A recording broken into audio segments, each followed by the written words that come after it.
Yeah, I'll do that.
Hey, how's it going? Good, good. Sorry I'm late. Oh, you're all right. No worries. How's your week been? Another fun one. Yeah. But Good. Well, I think it might just be you and I. I actually did talk with Mong today. I'm up here on campus because she wanted to meet at 8:30 here on campus. So we were going to, but then she emailed me about 30 minutes before saying that she was going to go home and lay down because she was sick. So. Oh. But maybe we're getting somewhere. I don't know. She said she wants to meet another time. So. All right. Well, appreciate the fact you're trying. Sure. Yeah. I figure if we can connect here, then I'd kind of help her out with her being the lead, kind of. I don't know. And see how that goes. I mean, the best that she can. Yeah. But I don't know. I don't even know at this point if she's still, doing assignments and really if it's even worth. I don't know. I mean, obviously we want to try and help her out, but at what point, does she kind of just say, well, if I haven't turned in any other assignments, then. Yeah, where it's going to be. Yeah, so who knows? Who knows? But, yeah.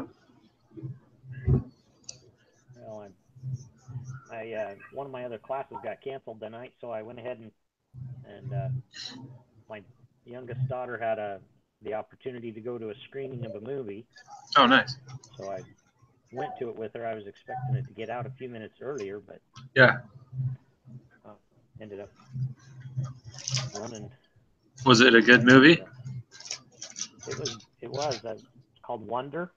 I don't know about Wonder. Oh yeah, is that with the boy that has the face defects maybe? Yep. That's Yep. It. Yeah, that looks like a really good one. I guess tomorrow is the national opening or whatever. Huh. And it was good? So, excellent movie. Yeah, I've seen the trailers for that. I'm not like a huge movie person, but that grabbed my attention. That looked really good. This is the first movie I've seen since last Christmas. Nice. Yeah. At the theater, anyway. At the theater, I'll yeah. watch them at home occasionally, but Yeah, yeah. that's awesome. Yeah, I'm excited. I'll have to go watch that. So. But yeah, it was her whole grade school class was. Oh, really?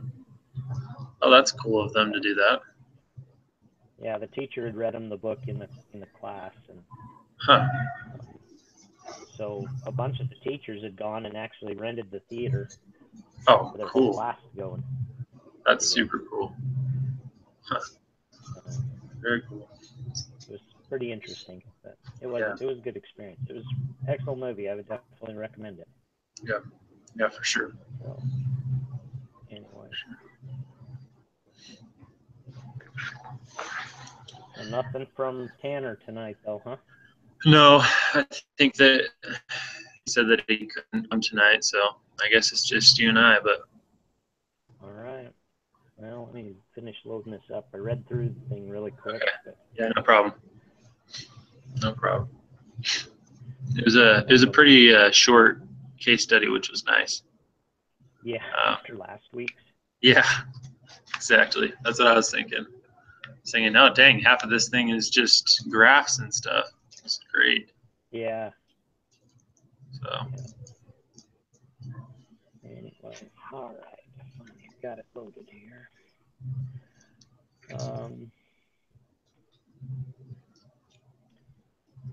This is the one about the TSA agent. mhm. So I guess so the first question is, what after reading this, what do you think about the job, and would you like to be a TSA agent Oof. or a Sounds TSA? sounds pretty stressful for the amount of pay that they get. But Yeah. and I'm trying to think, is that 25 to 35,000 like right now, or was that years before, or because that seems pretty tough for the amount of stuff that they're doing and the stress that they have to go through and the hours, and I would not like that. Yeah, I think that was at the time. Of course, so this took place in 2000. Was it 2008, 2009? Yeah, still it's probably close to that, maybe. I would guess it's probably increased a little bit, but yeah, not a lot. I'm sure it's probably not much above a minimum wage job. Yeah. Well, I don't know. I think it would be stressful, but then again, every day would be different, kind of, different people and stuff, and you never know what's going to happen. So it could be interesting to see that side of the whole airport scheme, but I wouldn't particularly be shooting for that job. Yeah.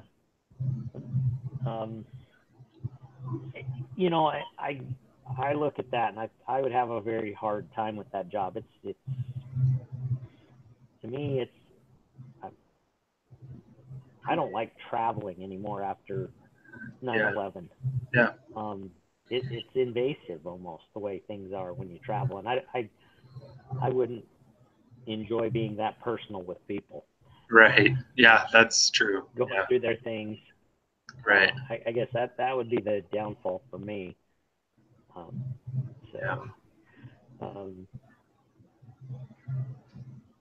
The next question is, what would, if you could imagine yourself in that job, what would you like about it, or what would you dislike about it? Yeah, so I think it would be interesting to be able to talk to so many different people, like just from all walks of life, from all over the world. I would actually really like that. And I think it would be neat to be able to see like the backside. Like I've only really been on a plane 2 or 3 times. So, I mean, I'm not super familiar with airports, and I think it'd be interesting to see the back end of the airport and how much security goes into all of that stuff, because it sounds like there's just so many different security checks, and it sounds like that those restrictions and safety precautions came after 2001. I never flew on a plane before 2001, but but yeah, so it'd be interesting to see that side and just be able to communicate and talk with that many people. So that's what I would like. I can say from my experience flying before, Yeah. it was easy. You walked in, you put your bag on a scanner, it went through really quick, but nobody really paid attention. You getting through an airport was maybe an hour. You showed up an hour ahead of your flight. Yeah. Huh. And now it's 2 hours. You go through a whole lot more. You stand in a lot more lines, those kind of things. Yeah. It's definitely different. But, yeah.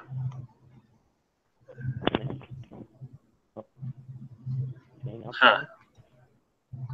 What's up? Am I still there? Yeah. You still there? Okay. Yeah. Sorry, I got a kiss and she hit a button. I thought she hung up. No, you're good. You're good. But yeah, that is so. Like before 2001, it would be like getting into a football game or something, in an NFL stadium or a basketball game. Football games are more invasive than it used to be to fly. Holy cow! Yeah, that's interesting. It used to be you just walked in there, and prior to that, you used to be able to go, like you go to walk down to the gate. Like when I left on my mission, my parents went and sat with me at the gate. Yeah. Wow. And there wasn't a security checkpoint that you had to stay outside of. Everybody could walk around an airport. Huh. So, interesting. when you came off the airplane, your family was there at the gate. Yeah. You have to walk down and walk down into that the main area where you come out of security. Yep. Come down the elevator and all that good stuff. Yeah, that's where it's definitely different than it used to be. Yeah. Huh. Interesting. Yeah, it definitely changed the whole atmosphere of airports. Yeah. Huh. I guess what's from what you read of it and what the little we know of the situation. What did you think that? Or was it Nina? What's her name? There was a Sanchez and there was an O'Reilly. The O'Reilly, I think, was like the lady that was in charge. Yeah, something Mina like that. O'Reilly. Yep. Okay. So yeah. What do you think of the choices that she has and what she has to do? Yeah, it's a tough choice because it sounds like the Sanchez guy is one of her better employees. That's a transportation security officer or a TSO. Mm-hmm. So she's got that to deal with because she doesn't want to lose him. But then she's got to come off as I'm going to be implementing the rules and stuff, and he broke one of the rules, which is you have to ask a supervisor in a case of an emergency to use a phone. So that was tough.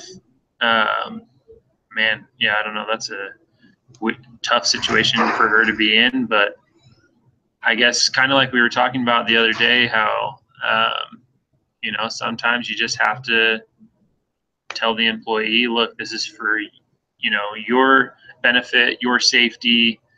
I mean, it costed, the airport either a lot of money or a lot of time, which is obviously money and a lot of hassle.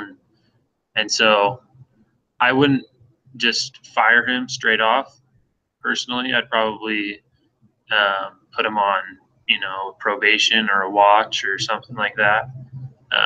But if the choice was to fire him, then I would understand that too, because that would send a message to everyone else that you're really serious about the rules. So it's a tough decision. What did you think? And I had the same thought that it's really hard when it's one of your best people that makes a dumb mistake, and that's really what it was just a dumb mistake. Yeah. But it's those dumb mistakes that happen, and it's just instantly that everything changes too. So it puts her in a really tough spot, because what do you do? If she doesn't enforce it, then they're going to have that same, excuse. Well, hey, you didn't enforce it with this person. Or, if she finds herself, and then it, as a manager, it really puts you in a bad spot if you're not consistent. Yeah. So later on, maybe you have a person that is slacking and not doing the job, and you want to discipline that person. It puts you in a bind where you can't do that because you haven't been consistent with the rules previously. Right. So that makes that one tough.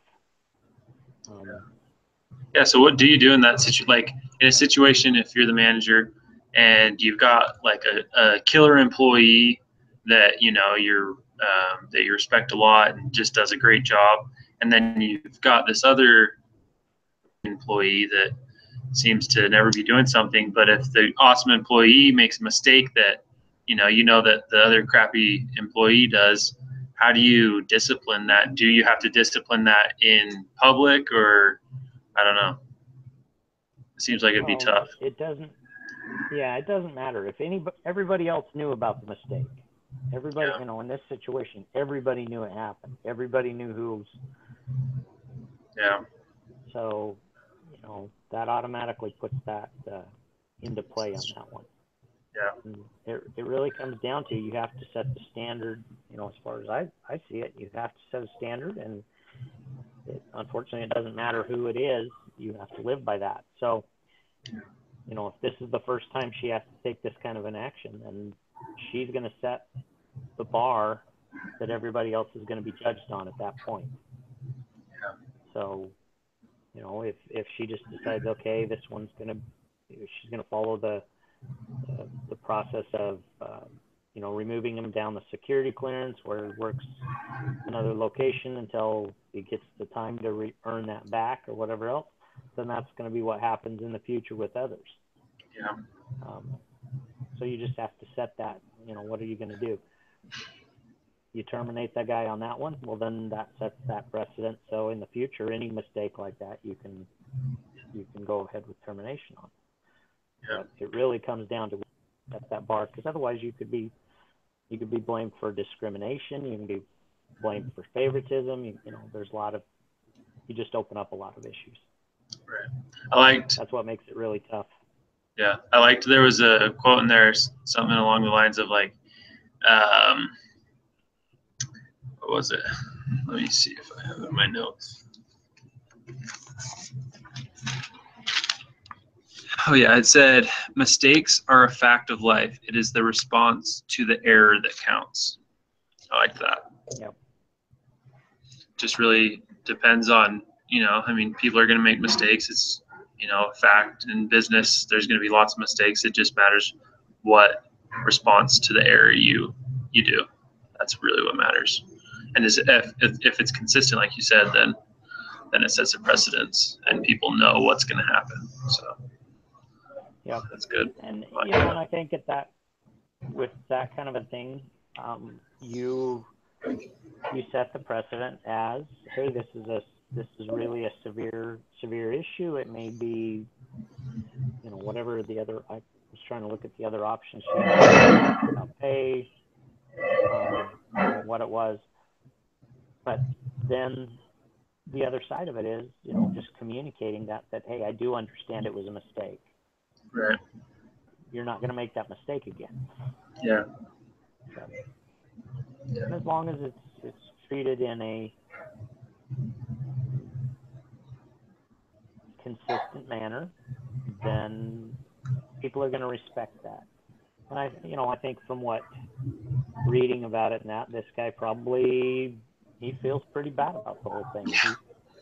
He's probably going to own up to it. Yeah. So I doubt he'd make that mistake again. Yeah, he's probably going to be one of the best people to make sure that kind of mistake doesn't happen again after that. Yeah, no, for sure.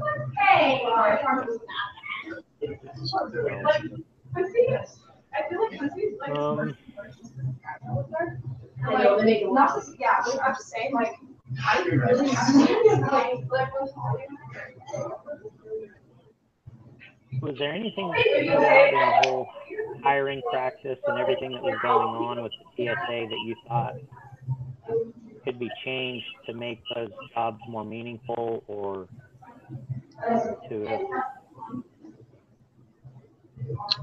change the process to find the people that they have working there? Right. Yeah. I don't know. It didn't it mention something like they hired an insane amount of people in a short period of time, like 5,000 or 50,000. 50,000 in Yeah. So I have no idea how the heck they did that. That 2 years. seems quite crazy. And so was that 50,000 people just for this Logan Boston airport, or was that for all airports? I didn't really understand that I part. think that was for all airports. Okay. Yeah. So that 50,000. No, so it was 50,000 employees in 6 months. Oh my gosh. Yeah, that seems crazy. Like if that was a new job position type thing, that seems quite fast. I'm surprised that they didn't do something where they, just did it with a few airports, just a trial run for like 3 or 4 months. But it didn't mention anything about that. They just really went cold turkey, just threw it all in there, I guess for security precautions because it needed to be there or whatever. But yeah, that seemed crazy. I'd be surprised if they had. Did it say anything about the retention rate? Said by the end of 2004, they were at an attrition rate of 18% per year.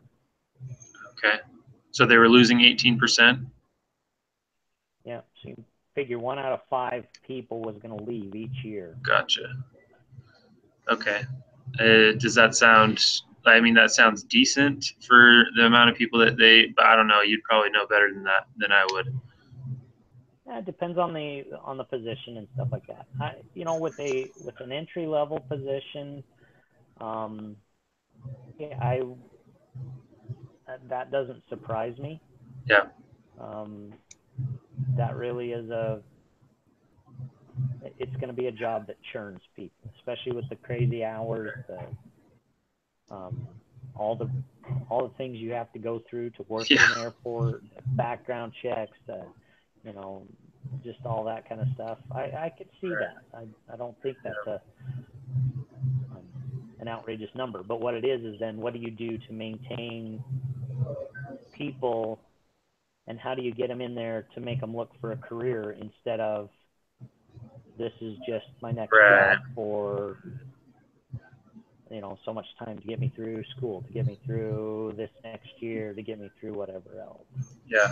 Well, I thought that it seemed like they had a decent opportunity to kind of go up the ladder, I guess you can say. It was talking a lot about how there was a lot of people that were promoted after 1 to 2 years if you worked hard enough and you did a good enough job. So it seemed like it wasn't one of those jobs where you're just going to be that minimal employee. It didn't seem like you could go super far up super easily, but you could go up 1 or 2 spots at least, which I'm sure helps retention. I don't know what other. It didn't really mention too many other benefits of working there, but I thought that was good, I guess. At least.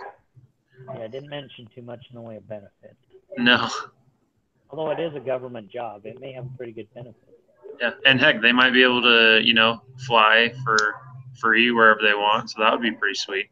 I've always thought that would be awesome. Yeah. I don't think they work for the airlines themselves, so I don't know if they get those kind of benefits. Gotcha. But, yeah, that's pretty much all I can think of. Yeah. I thought the other thing that was interesting, though, is, they hired those 50,000 people in 6 months after 9/11. Yeah. And a lot of those people had a very strong feeling of patriotism and security sense and wanting to pay back and protect. Yeah. And within 7 to 8 years of that, it had shifted to just being that job. Yeah. that's where things changed, and they had to really look at how to, how to try and motivate people to be Oh, yeah. diligent, and how to focus on it, and teach them that they're really customer service agents, Mhm. and to offer customer service rather than just passing their time as a security person. Right. Now that you mentioned that, I remember that they were talking something about the people that were initially there, had that sense of pride, and then they couldn't really get those newer people to really be proud, or they didn't do it for like a sense of security. They were kind of just doing it. They even mentioned, one guy was like, yeah, the X-ray thing is kind of like a video game. Like, it doesn't really mean that much to me, or something like that. I thought that was interesting. But yeah, Yep. that's true. Exactly. No, I think let's see.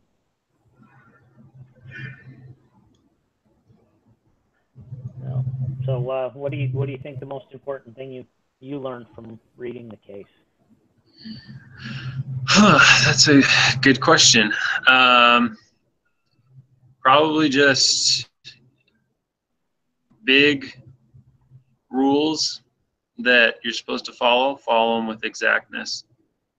Because one misstep, and you can really screw up your whole career, or at least, the job. Because I'm sure he wasn't thinking, when he took that phone call, that anything bad would happen. But, that 1 second he did, the guy ran through or whatever. And so really just seconds can determine your destiny, or a lot Yep.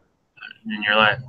So, and then as a manager, you have to make tough decisions, even if you like someone a lot, which sucks. I mean, it would have been so much easier if it was a crappy employee, but it was one of the better ones. So, got to make tough decisions. You got to be comfortable making those decisions. So, Yep. And that is a lesson that is a hard learned one in management. yeah, I'm sure. Can't even imagine. Yeah, that's When sometimes you make those decisions, and it's tough when you build personal relationships with people, and then yeah. they screw up and you have to do something about it. That part sucks. Yeah.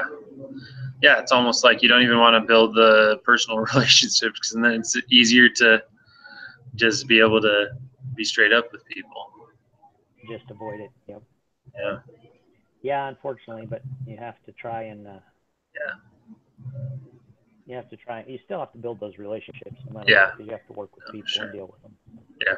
Well, and it wouldn't make work fun if you didn't have good relationships with your employees too. So. Yep. Yeah. That is true. Right. Well, that's about what's on there for today. Sweet. What do you think about next week? So, is next week Thursday night, of course. Yeah. Yeah. Yeah, Thanksgiving. So not only is it Thanksgiving week, but I think it's the doohickey as well, right? It is.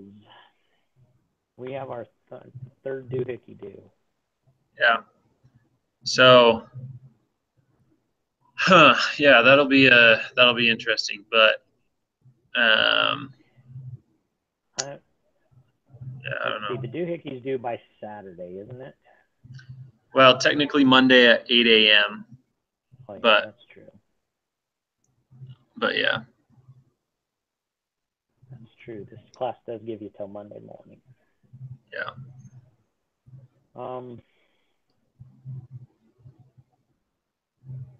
And let's see, you guys are there on campus, so campus is closed after Wednesday, right? Yeah. So no one has classes on Wednesday.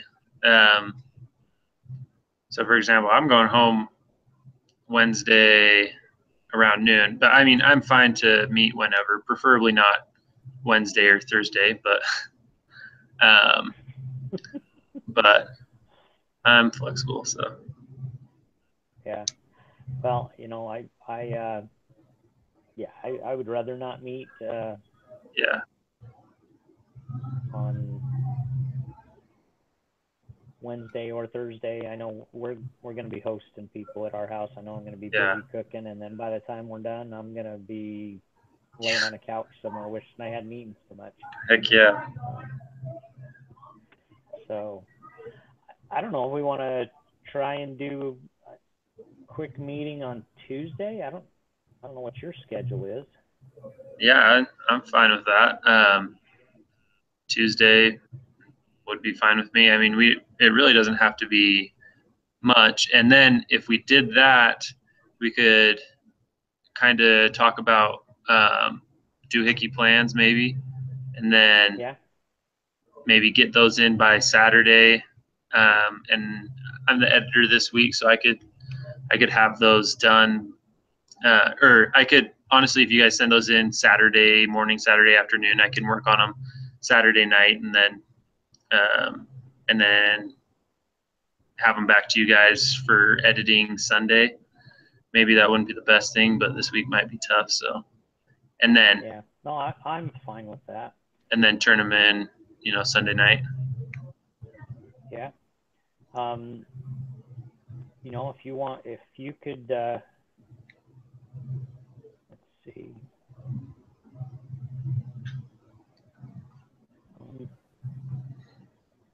Just looking, making sure here. Yeah, I mean, I liked having that outline kind of put together really quick. Yeah. Just I'd rather you just make an assignment if you want to just assign me Okay. one of them. Deal. Yeah, I'll do that. Throw it together. Look at the last three, or well, I guess it's this week, last week, and next week's. Yep. Information that we'd be putting into it. Yeah. Yeah, I could do that. I can have that up before Tuesday. Check with Tanner, see if there's one he prefers. I'll take whatever one you assign me. I'm fine with that. Cool. Okay. And then we can just talk it over quick. Like I said, I know we didn't do citations again for things. I didn't cite any work. I didn't look anything extra up. No, I agree. I wonder. So. I wonder. I wish you would have had this one graded again, but oh well. Maybe we just cite one thing each. I mean, pull in like 2 or 3 sentences from something. Yeah, wouldn't be too hard. And I've never been a fan of citations. I hate them. I always have my wife help me out with those because for the life of me, But maybe if we each did 1 or 2 sentences of citations and I threw that together real quick, it'd be pretty easy. Yeah, I don't have any problem with that. I think that'd be good. And like I said the other week, honestly, I'm happy if we get a B. Yeah. If it's I thought it was a good paper and I was fine with that. Okay. Yeah. You younger guys may be battling for those A's, but I'm done with that. So. I'm good. I'm good with whatever. I just want to get through it. Yeah. Well, you're getting close to graduating too here, aren't you? Yeah, I've got about 1.5 years. So. Oh. Yeah, still got a decent amount of time, but I've taken a lot of the tougher classes, so. Yeah. Oh, I finally got registered for my last 2 classes. Oh yeah, did they let you? Yeah, they're going to go ahead and let me get the finance emphasis, but I have to take entrepreneurial classes. Oh, interesting. What classes are you taking? Let me look. I was going to say, because I'm the TA for an entrepreneurship class, but it's the intro to entrepreneurship, B183. No, this is like 483. Oh, okay. Yeah. I think it's, I don't remember what it was. 483 sounds I think launching new ventures or something like that, maybe. I think that may be it, launching new ventures. Okay. I'm taking the venture capital class right now, 475. Huh. Is that a pretty interesting class? It is. It's brutal. Really? oh my gosh, I have never had a class that has been so hard and aggravating. Um, and I don't know if it's the guy that's teaching it or Yeah. what it is about it, but it just does not make sense what you doing to what you're trying to do. It just does not give you a ton of information. Huh. So it has been hard. Dang. I'm working with 5 other students, and we're we got F's on the first 3 papers we submitted. Dang. Wow. So, Yeah, that's rough. Is there a finance class where you start out with like $500,000 and you invest in different stocks? It's I guess, hypothetical. It's all hypothetical, but it's actually like a simulation type thing. Is that a thing? Or I don't know. I'm doing so that's the other class that I'm doing is B410 investments. okay. So that was one that I didn't have on my agenda from Gotcha. before. Huh. But I think it really just it says it's an introductory course in investments. So I don't know Interesting. what securities analysis. Yeah. Financial markets, money markets, portfolio theory, real estate, security analysis, mutual funds. Sounds like fun. Yeah. Yeah, that'll be good. Cool.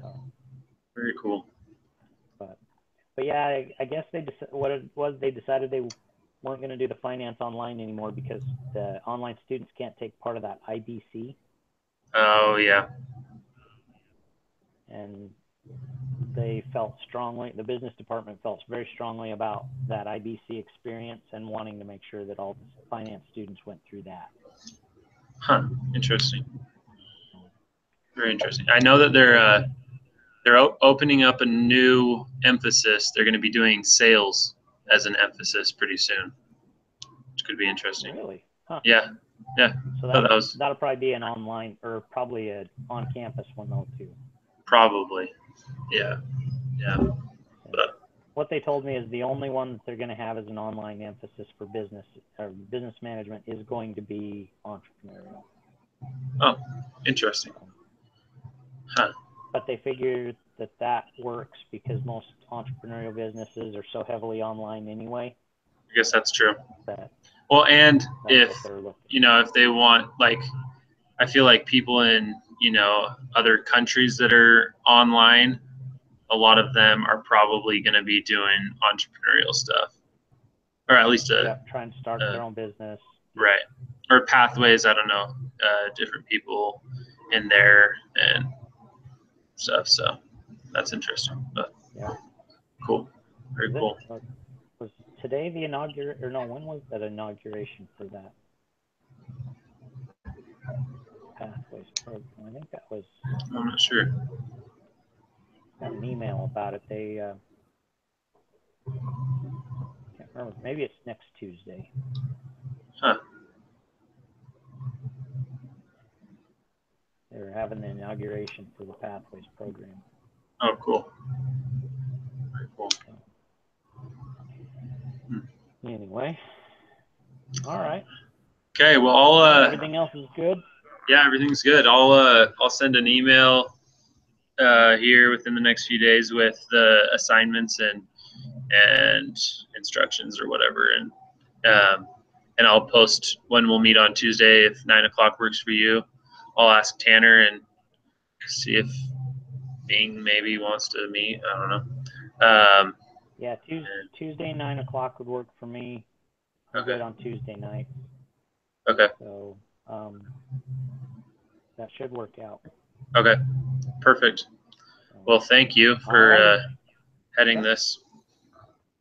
Appreciate it. No problem. I appreciate you recording it for me. I still have no problem. access to do that. No worries. It's all good. I'm happy to. All righty. All right. Have a good next weekend. Then. Yeah, sure. All right. You too. See ya. Bye.